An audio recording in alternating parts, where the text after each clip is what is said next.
Ақын Мұқағали Мақатаевқа арнау. Мұқағалиға жолданбаған хат. Авторы Ершат Қайболдин. Уа Мұқа, қайда барам сенен асып? Ел менің өлеңіме неге ғашық?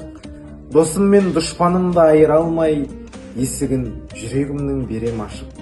Бір жауыз досым болып құшақтап ап, арқама кетті өткенде пышақ қадап, бидайдай өлеңімді диірменнен өткізіп талқан қылып сақтамақ, жарамды тілмен жалап емдеп алып, үйірге қосылғанмын кеуде қағып, соқырлар көретіндей өлең жаздым, ешкімге көрінбейтін жерге барып, кесеге құйып ішіп көз жасымды, ұрғанмын тау мен тасқа өз басымды, білемін бұл ғасырда озбасымды, сеземін мен сонда да тозбасымды.